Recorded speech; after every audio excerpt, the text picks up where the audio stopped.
escucha. Ja està. No se sent, Andrea. Ara sí, no? Sí. Vale. Com moltes de vosaltres sabreu, el grup d'Educació i Gènere realitza sessions mensuals sobre diferents temàtiques cada mes i avui ens trobem en la sessió de maig. Volem recordar-vos que aquesta sessió és la penúltima que es farà aquest curs i que, com a novetat, la propera sessió, que seria l'última, en comptes de ser la primera setmana de juny, serà a mitjans o així, en manera de cloenda. I, bueno, ara començarà el taller participatiu, no?, que s'anomena Entretejiendo Redes, que és construcció col·lectiva d'estratègies de cures per afrontar les violències de gènere a la UAB, a càrrec de l'Irina Weinstein, no sé si he dit bé el cognom, però és una psicòloga xilena i ara mateix està estudiant el màster de recerca i intervenció psicosocial i és practicant el servei psicogènere de la UAB. Així és que endavant. Sí, muchas gracias. Només volia fer un incís, i és que si tothom es pot posar la càmera, millor, perquè així el taller serà molt més dinàmic. Moltes gràcies. Et dono pas. Ok. Bueno, les cuento, tal como decía Paula, este taller participativo se llama Construcción Colectiva de Estrategias de Cuidado para abordar las violencias de género en esta Universidad Autónoma. Este taller va a componer 3 instancias. Primero va a ser un trabajo en equipo donde vamos a construir entre todas y todes qué entendemos por violencia de género, o sea, de qué estamos hablando.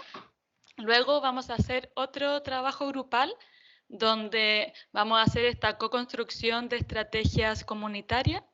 Y por último, la idea es invitarlos a otra actividad optativa para todos los que quieran seguir problematizando sobre las violencias de género. Y bueno, considero importante hablar que por este tema, su complejidad y su emocionalidad, espero que sea un espacio de cuidado para todos. Y en ese sentido, que sea un espacio libre de violencia, que haya una equidad para tomar la palabra y sobre todo que todos ustedes se sientan cómodos y libres para hablar. La información que va a aparecer acá va a ser utilizada para mi TFM en pos de construir estas estrategias de forma responsable. Entonces, como les mencioné anteriormente, lo primero que vamos a realizar es esta problematización y conceptualización de qué son las violencias de género para ustedes. Y para eso les voy a poner un link en el chat para que ustedes lo puedan abrir. Es importante que los conceptos que ustedes escriban sobre qué es para ustedes la violencia de género no se limite solamente a lo teórico, sino más bien lo puedan ver también desde sus experiencias, las emociones, los cuerpos, reflexiones, ya que todo esto son aspectos que componen las violencias de género, no solamente la parte más teórica. Y también contarles que lo que vayan escribiendo ustedes en este programa va a ser anónimo, así que no se limiten en escribir lo que ustedes desean.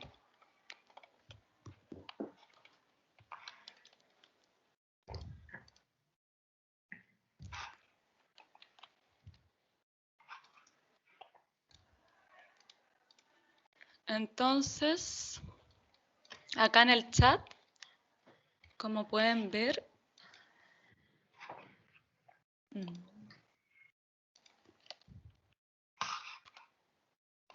copié el link, por favor ábranlo y anoten estos conceptos de qué es para ustedes la violencia de género desde todos los ángulos que lo deseen. Yo voy a ir compartiendo pantalla para que vayamos viendo qué va apareciendo.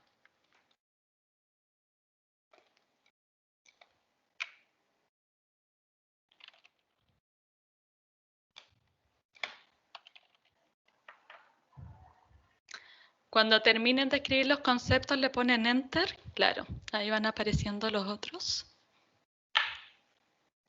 No es necesario que escriban los 7, pero pueden escribir unos 2 o 3 conceptos.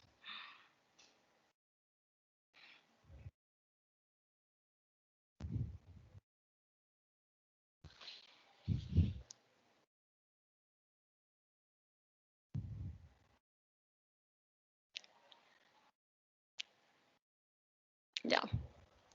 Me imagino que todos lo pudieron escribir. Por ejemplo, en este programa, los conceptos que aparecen más grandes son los que más se repiten. Y acá estaríamos hablando de la desigualdad. Entonces también tiene que ver con este tema más estructural, también está el dolor, la opresión. Bueno, pueden ir viendo los diferentes conceptos que van apareciendo desde los ángulos que hablábamos antes. Y me gustaría preguntarle a ustedes qué les llama la atención, qué les parecen los conceptos que están apareciendo, qué opinan frente a esto, frente a esta nube, lluvia de ideas.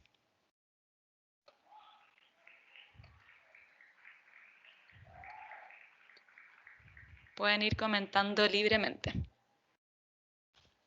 Yo creo que estas violencias, perdón, no pongo la cámara porque estoy en un parque y o miro o pongo la cámara.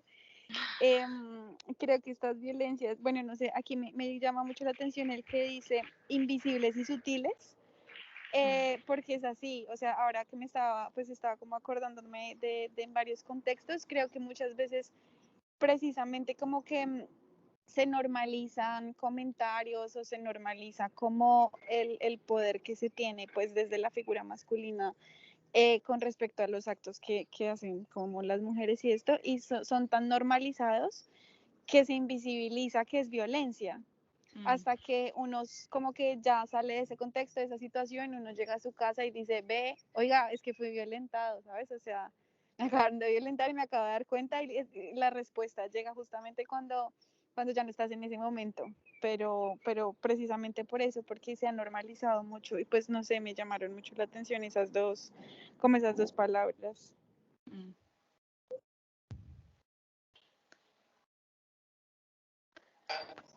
¿Puedo hablar yo? Sí. Sí, a mí me llama la atención como, no sé, pues que hay gente que lo escribe más como desde, no sé, el dolor, el miedo, la rabia, como de una emoción propiamente tal, pero también es visto como desde las bases estructurales, por decirlo así, no sé, pues como el adultocentrismo, las relaciones de poder, la jerarquía. Entonces, igual es como ligado a lo que decía Lina, claro, como está tan quizá basal, es difícil a veces reconocerlo y como reaccionar en el momento, entonces son emociones que, no sé, para mí al menos se activan, reactivan y modifican como en todo momento, como que eso.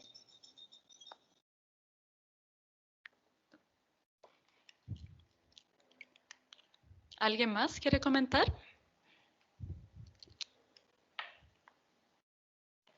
Sí, yo quiero comentar algo, que claro, a mí igual que la Maite también me llamó la atención que surgieran tantos conceptos desde la emoción.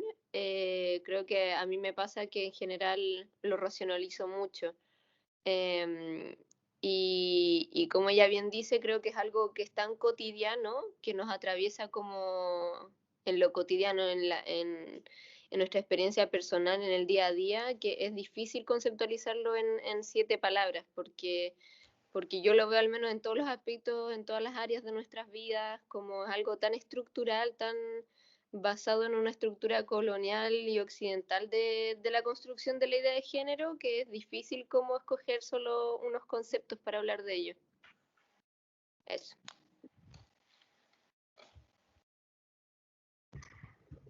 Yo también quisiera comentar un poco en línea de lo que decía Constanza. Me pasa similar, como cuando estaba haciendo el ejercicio de elegir 7 palabras, como que las primeras palabras que se me vienen son muy teóricas, como desigualdad, opresión, no sé qué. Me cuesta un poco el ejercicio de relacionarlo quizás como con el cuerpo, con la emoción, cuando debiese ser algo a la base de cierta forma de cómo sentimos y nos intersectan justamente las violencias de género.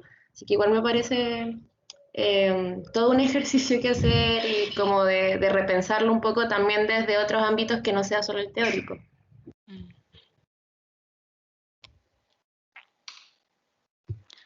¿Alguien más?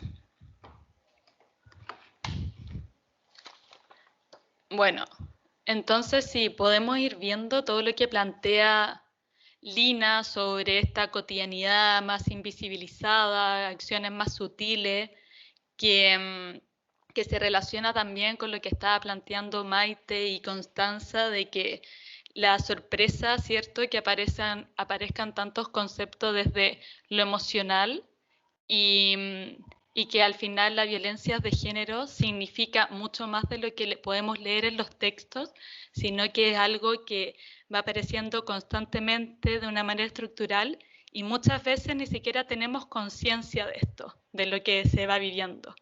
Entonces ahí es interesante porque, al final de todo, las violencias de género son cualquier tipo de daño, ya sea físico, psicológico, que van limitando la autonomía, van menoscabando la dignidad o la privacidad de las mujeres.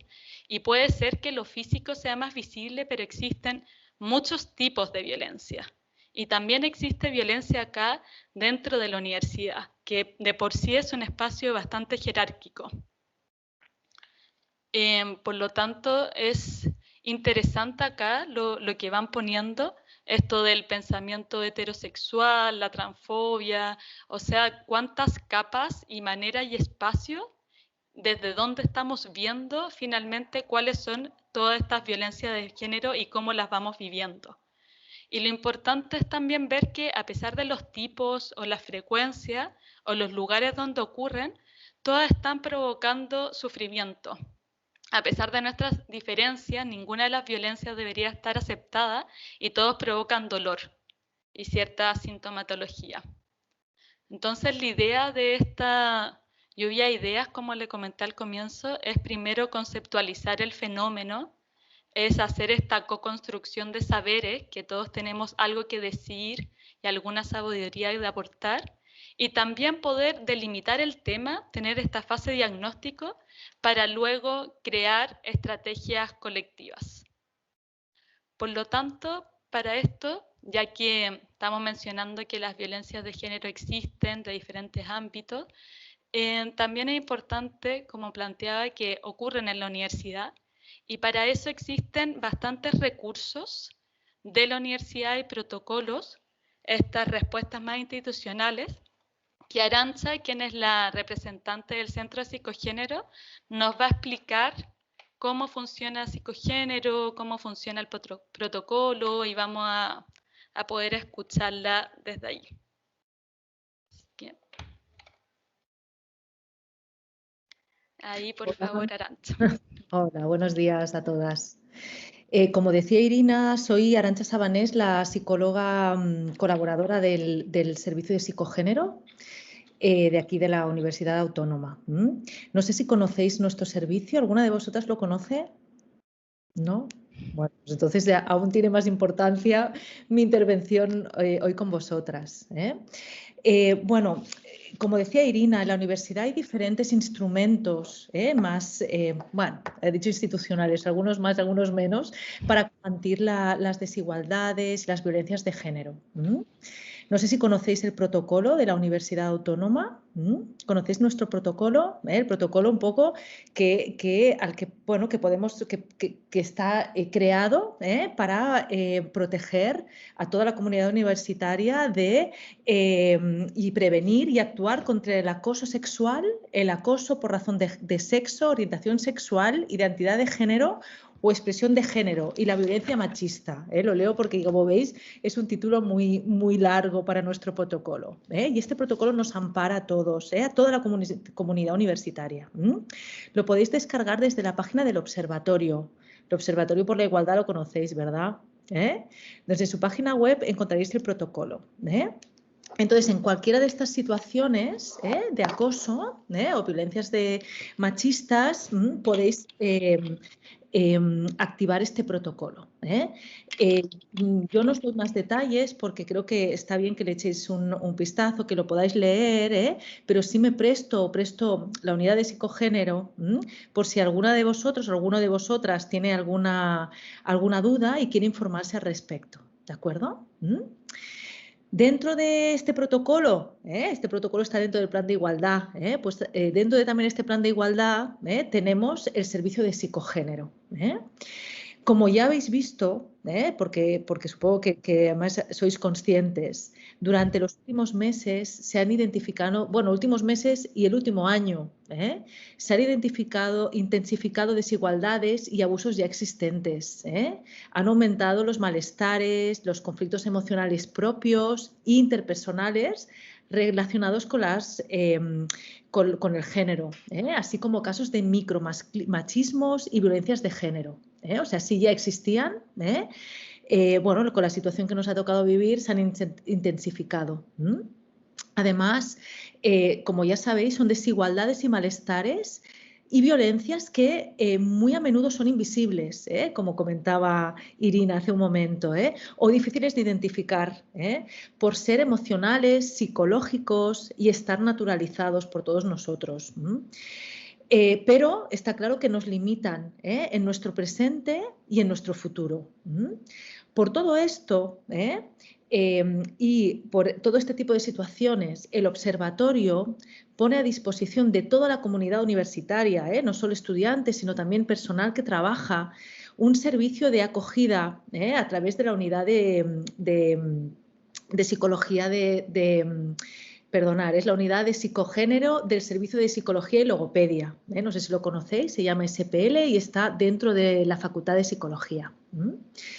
Este servicio de psicogénero es un servicio feminista y pionero en las universidades. Creo que, no sé que se hayan actualizado, somos la única universidad que consta de que puede contar con este servicio y ofrece acompañamiento y trabajo emocional individual, y esperemos que algún día en grupo también podamos hacerlo, desde una perspectiva psicológica y psicosocial feminista, especializada en género, para mujeres, pero también para el colectivo LGTBI, que han vivido o viven malestares, conflictos emocionales relacionados con el género, relaciones abusivas, violencias de género psicológicas, sexuales, ciberviolencias, con la finalidad de acompañar a estas personas, identificar necesidades y ofrecer los recursos necesarios, ya sean propios de la universidad o externos.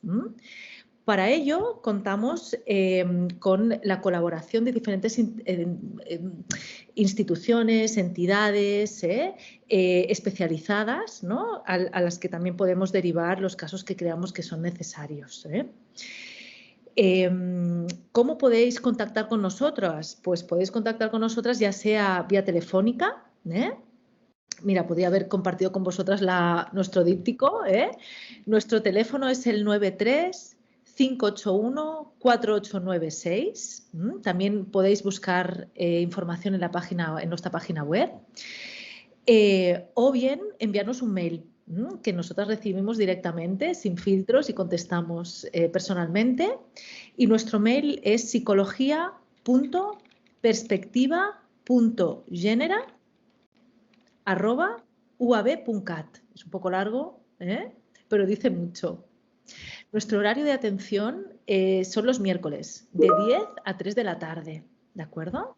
Entonces, si bien estáis viviendo alguna de estas situaciones o bien sois conocedoras de que alguien las está sufriendo, también os podemos asesorar en este sentido. Así que no dudéis en aprovechar este servicio, porque además es un servicio gratuito para toda la comunidad universitaria. ¿Sí? Y bueno, tenemos ahí contactando con nosotros. Sí, muchas gracias. Acá dejé el correo en el chat por si alguno lo quiere anotar, pero también está toda la información en la página de la universidad por si encuentran necesario contactarse. Y... ¿Me permitís quedarme como invitada a vuestra sesión? ¿Sí? Sí, claro. Estupendo. Pues muchas gracias. Ok. Bueno, acá como les contaba Arantxa del protocolo, de los recursos que existen, ¿cierto? Vamos a ponerlo. Existe también el observatorio, psicogénero y más. Y lo que quiero plantear en esta presentación es que a pesar de los múltiples recursos que tiene la universidad Y claro, lo pionera que es, por ejemplo, con el Centro de Psicogénero, aún así la institución, la universidad, no puede abarcar la complejidad de este fenómeno porque las violencias de género son estructurales. Es decir, son parte del contexto social, cultural y político, donde ya están la asimetría en las relaciones de poder y este contrato social implícito relacionado con los roles de género. Y esto es importante porque, como comentábamos anteriormente también, son frecuentemente, ¿cierto?, invisibilizadas, también existen estas microviolencias y micromachismo. Y, por ejemplo, Rosa Valls, quien es una investigadora que estudia justamente las violencias en las universidades, planteó en su cuestionario que 13% de los estudiantes respondían que conocían algún caso de violencia de género en la universidad española, pero que este porcentaje se incrementa a 65% cuando luego Rosa Valls y los otros investigadores analizan las respuestas del cuestionario y se dan cuenta que lo que marcaron también cumple con los requisitos para que sea violencia de género. Entonces esto también habla de la escasa conciencia que tenemos sobre el término y que de lo que tenemos que seguir sensibilizándonos, aprendiendo y informando. Y también darnos cuenta que nosotros ya pertenecemos a esta sociedad patriarcal y por lo tanto toda nuestra mirada ya tiene un sesgo y es necesario hacerse un autoanálisis sobre nuestras propias acciones, nuestras propias reflexiones que también ya son parte de nosotras.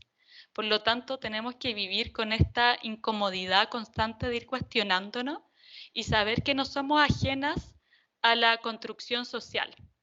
Y desde acá también quiero fortalecer que no es un tema de hombres versus mujeres, sino todo lo contrario. Sin importar con cómo te identifiques, es un tema importante y que todos estamos permeados, por lo tanto, todos nos podemos hacer cargo. Y con esto quiero plantear que las violencias de género comúnmente han sido vistas como un tema personal, un tema íntimo, un problema individual de la persona. Y eso es bastante problemático porque cuando nos posicionamos desde ahí, estamos justificando las agresiones del agresor, ya sea por sus circunstancias particulares, es decir, que tiene alguna cierta patología o la historia de vida del agresor que puede haber sido de maltrato o su situación socioeconómica. Y también cuando nos situamos desde una perspectiva que es un problema personal e individual, estamos visualizando las violencias de género como solamente un problema entre la víctima y el agresor. Por eso, hace ya varios años, los movimientos feministas lo han planteado de pasar desde este problema individual a un problema social, a algo público, y verlo como un producto de procesos complejos de interacción social, política e histórica. O sea, poder reconocer este aspecto estructural. Y ya que estamos acá viéndolo como un problema público, el objetivo de esto es la invitación de que todos nos podamos posicionar desde una perspectiva psicosocial feminista y que cada miembro de esta universidad autónoma pueda llegar a tener un rol activo y comprometido que visibilice las violencias de género y no solamente eso, sino también poder contribuir a instancias o estrategias para formar comunidad y una red más fuerte entre los miembros. Por eso, el planteamiento que quiero hacer hoy no es excluir las prácticas o medidas que se dan desde la institución, sino más bien que se puedan complementar, hacer una alianza e ir hacia el mismo lado, con los mismos objetivos, entre las medidas más institucionales y las medidas más comunitarias, y ahí poder generar esta corresponsabilidad. Pero bueno, ¿qué estoy planteando cuando digo que son las estrategias comunitarias y de cuidado? Estoy hablando de actos cotidianos desde el cuidado a un otro, que pueden ser desde un nivel más macro, es decir, desde lo que ya hemos planteado anteriormente, hasta también a un nivel más micro, con mis relaciones amistosas o con mis cercanos y también con las personas que no conocemos. Y ahí un concepto importante que plantea la ética del cuidado es este cuidado promiscuo, que quiere decir cuidar a cualquiera, lo conozco o no lo conozco, tengo un vínculo o no. Entonces desde aquí la idea es tener una posición ética y política, no como una imposición externa, sino más bien algo que tenga un rol activo, interno, que contribuya a tejer esta red para un bienestar más colectivo. Y para eso no hay solamente una manera de hacerlo, sino que hay muchos, y también considerando la universidad no como un espacio solamente físico y geográfico que termina cuando nos llegamos a ir de esta institución, sino más bien también verlo como un espacio simbólico. Es decir, si algún docente llega a enviar un correo con algún discurso que me violenta, también representaría la violencia de género en la universidad. O si sé de algún compañero de clases que tiene un WhatsApp con otros compañeros que comparten fotos de compañeras, también sería parte. Entonces, no enfocarnos solamente a lo físico, sino también ver esto simbólico y generar estas estrategias que serían estos actos cotidianos de un cuidado a un otro. Y para eso pueden ser diferentes tipos de estrategias. Ya las estrategias preventivas que hablan sobre el ideal, lo que queremos llegar a ser, que busca este bienestar colectivo y individual y proporcionar esta salud mental comunitaria entre todos, enfocándonos más en el buen trato, en la buena convivencia, más que solamente en las violencias. También tenemos las estrategias de intervención, que serían las acciones directas que podemos hacer cuando sucede algo. Y ahí hay bastante información. De hecho, hay una charla en YouTube que pueden ver que hablan de las 5D que se puede trabajar en el momento. Pero en definitiva sería más bien informarse, saber reconocer la violencia, recopilar evidencia y apoyar con este cuidado indiscriminado. Y por último, las estrategias de reparación, que están los acompañamientos psicológicos, los acompañamientos psicosociales, que es poder compartir lo que me va sucediendo con otro, ya sea de manera individual o grupal. Pero lo más importante de todas las estrategias planteadas es que se respeten las necesidades y los ritmos de la mujer o la persona que ha sufrido alguna violencia de género, con el fin de no restar su autonomía y poder apoyar en sus decisiones. Y acá un concepto que encuentro muy bello de Marcela Lagarde es quien habla de sororidad. Y en este sentido ella plantea que es una experiencia de las mujeres que conduce a la búsqueda de relaciones positivas y a la alianza existencial y política cuerpo a cuerpo. Y en este caso, la idea es que la sororidad no sea solamente esta herramienta y esta alianza existencial y política entre mujeres, sino también con todos los miembros que pertenecen a esta universidad que es la autónoma. Y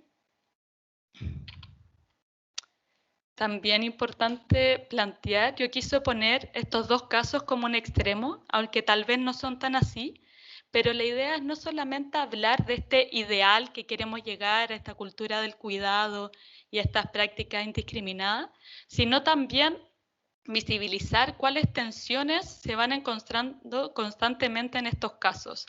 Y por ejemplo, hay una postura bastante constante que es la importancia de denunciar. Hasta puede haber una presión para que se denuncie, que generalmente está relacionado con esta lógica de justicia, de cumplir valores universales, abstractos, más masculinizados, versus otra lógica que podría estar más relacionada con la ética del cuidado, que es en ver las necesidades y ritmos de la mujer o la persona que ha sufrido violencia de género. Y acá es analizar el contexto, las personas y sus relaciones. Pero el tema es que estas dos posturas también generan ciertos dilemas, como por ejemplo, ¿cuándo es necesario presionar para denunciar? Cuando se pone en riesgo la vida de una mujer o de sus hijos, ¿O qué pasa con los profesionales de una institución que tienen la obligación de denunciar si conocen algún caso de violencia de género, a pesar que la víctima aún no está preparada? La idea no es que me respondan sobre estos dilemas, sino también tener estas consideraciones más éticas y políticas frente a los casos que van sucediendo cotidianamente. Y ahora llegó el momento del segundo trabajo grupal. Para eso les voy a pedir que veamos un video entre todos y luego, a partir del video, del caso que se expone, poder construir entre todos estas estrategias colectivas de cuidados. Así que...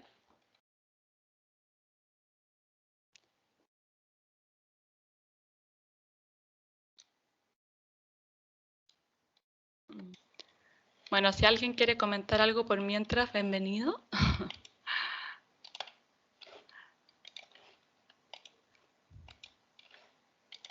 Yo mientras lo pones, Irina, quería comentar, perdón que no me funciona la cámara, no sé por qué, pero quería comentar que en el ámbito universitario me parece un poco a veces complicado pensar en la denuncia porque hay una relación de poder más explícita que en otros contextos, ¿no? O sea, si hablamos de un estudiante que ha recibido algún tipo de violencia, como decíamos, física o simbólica por parte de un profesor o una profesora, o sea, ojalá fuera como tan fácil como poder denunciarlo, pero me parece que hay una carga allí mucho más difícil que a lo mejor ahora hablaremos conjuntamente de cómo se debería tratar, pero que bueno, pues que hay una asignatura que tienes que aprobar por medio, que hay una violencia ya de por sí por la relación propia de profesorado-alumnado, y me parece complejo el contexto.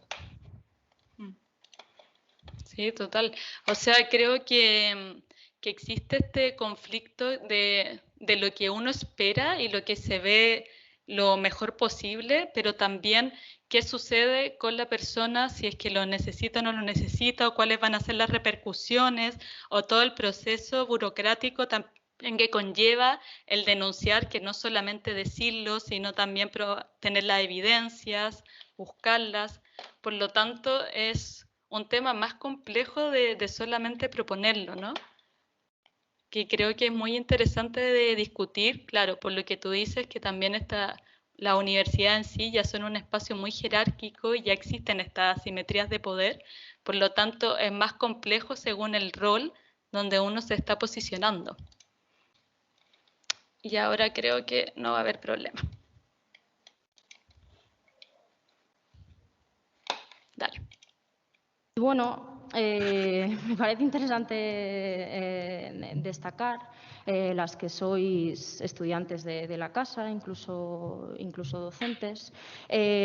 Conoceréis, por ejemplo, estas fichas que dan algunos profesores en el que se ponen los datos personales de las estudiantes, ya no solo nombre y apellido, incluso emails institucional, sino también se ponen las direcciones de domicilios, incluso números de teléfono, ¿no? Yo estaba en primero de carrera y una compañera de mi clase, teníamos 18 años, acabamos de entrar todas, ¿no?, a la universidad, como un profesor que igual le sacaba 35 años, se presentó un día por la noche en la puerta de su casa extrayendo estos datos personales, se presentó en su domicilio, la llamó por teléfono para decirle que bajara, que se tomara una cerveza con él, ¿no? Por supuesto, ella muerta de miedo y sin capacidad casi de poder decir que no, porque obviamente sus calificaciones estaban en juego. Se inventó que no estaba en casa, fue la manera, digamos, de escapar de esa situación. Posteriormente, este profesor, a altas horas de la mañana, le enviaba WhatsApps diciendo que iba a dejar a su mujer por ella, ¿no? Esto es lo que yo primero me encuentro al entrar en esta facultad en primero de carrera. Luego también tuve otro profesor en primero de carrera que acostumbraba a hacer abusos de poder en el aula de manera completamente abierta, ¿no? Por ejemplo, aprovechaba a las estudiantes que hablaba, las sentaba en su mesa mientras daba la clase, ¿no? Una vez que acabó el cuatrimestre, una compañera mía, que no estaba en mi clase, estaba en otro grupo, me comentaba que había ido a hablar con este profesor porque sacó unas altas calificaciones, era estudiante extranjera y bueno, necesitaba una carta de recomendación porque ella quería cursar sus estudios en la Universidad Complutense. Fue a hablar con él y le dijo que por supuesto le daba la carta de recomendación y lo que ella quería, que incluso le ponía un piso si se acostaba con ella, ¿no? Bueno, esos, digamos, de 10 profesores que yo tuve en primero de carrera, 2 acosaban sexualmente a mis compañeras, ¿no? Y fue cuando ahí decidí que efectivamente tenemos un problema del acoso en la facultad y por eso me empecé a vincular en la lucha contra el acoso, ¿no? Primero fue a través de la Asamblea Feminista Somos Agua. Ya.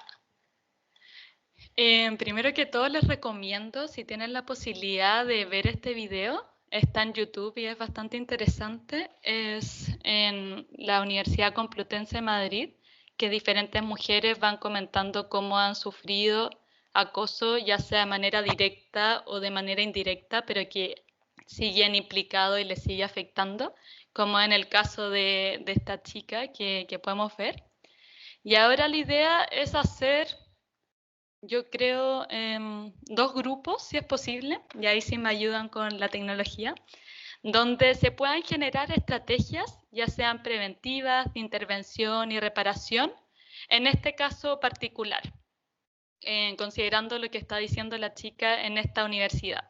Y por un lado, anotar las estrategias y también las reflexiones asociadas, las discusiones que van apareciendo en el grupo, los dilemas éticos y políticos que pueden ir surgiendo, cómo se posiciona cada uno de los sujetos, ya sea la persona que lo experimenta, cercano, el agresor, la institución, etc. Y para eso vamos a utilizar unas pizarras compartidas. La idea es que no nos demoremos más de 15 minutos, que sea algo bastante breve y rápido, pero que ustedes puedan discutir con toda esta reflexión y dilemas éticos, esta situación, este panorama que se plantea en el video. Por lo tanto, les voy a dejar el link de las pizarras en el chat. Y, Irina, perdón. Cuéntame.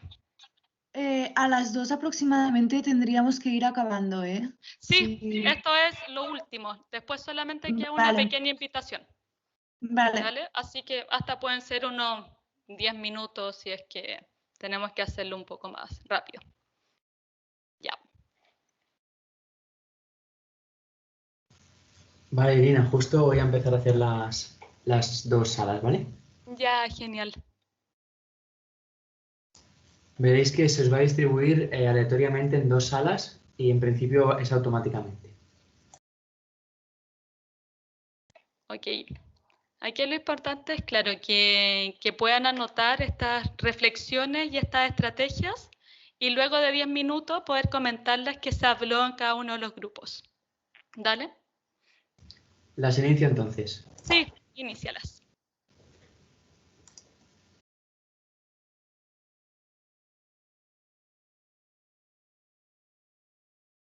¿Qué pasó? No. Rodrigo. Se ha quedado a medias. Estaba súper inspirado, pero está bien, está bien. Ay, me pasó lo mismo. También quedé en la mitad.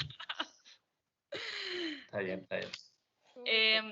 Bueno, para terminar, creo que no vamos a tener la posibilidad de retroalimentar porque al parecer hay que terminar a las 2 en punto, pero sí me gustaría hacer un cierre de plantearles claramente que este tema se entiende que tienen un proceso mucho más largo y es imposible acotarlo solamente en un taller de 1 hora y que también se va actualizando de acuerdo a las situaciones que van emergiendo, las personas que van perteneciendo a la universidad. Entonces, en ese sentido, plantearles que estoy totalmente disponible en el caso de que haya alguna otra instancia que se haya creando para participar. Y por último, invitarlos a quienes quieran de que quienes quieran seguir problematizando las violencias de género, invitarlos a que puedan mandarme una fotografía de un lugar que consideran seguro en la universidad y un lugar que consideran inseguro en la universidad, considerando la universidad este espacio físico y simbólico, y que además de la foto puedan enviar un pequeño relato de por qué lo encuentran seguro y por qué lo encuentran inseguro. Y la idea de esto es, claro, poder conceptualizándolo también desde un lado más semiótico material, y lo que encuentran seguro o inseguro puede ser desde su experiencia, ya tengan el rol que tengan, o si nunca han escuchado nada o no están relacionados, también lo que ustedes creen que les hace sentido, que lo vean desde ahí. Entonces, esta fotografía me lo pueden enviar a mi correo, que es irina.weinstein@ecampus.uab.cat. Y si conocen a más personas que pudieran participar, encantada, mejor, más miradas viéndolo. Así que eso, muchas gracias por la participación y nos estamos viendo. Muchas gracias, Cris, por la bueno, por hacernos este taller, y a todos los que habéis participado. Por nuestra parte, deciros que ha sido muy productivo. Muchísimas gracias y nos vemos en la próxima sesión. Dale. Gracias. Gracias. Gracias. Adiós. Gracias.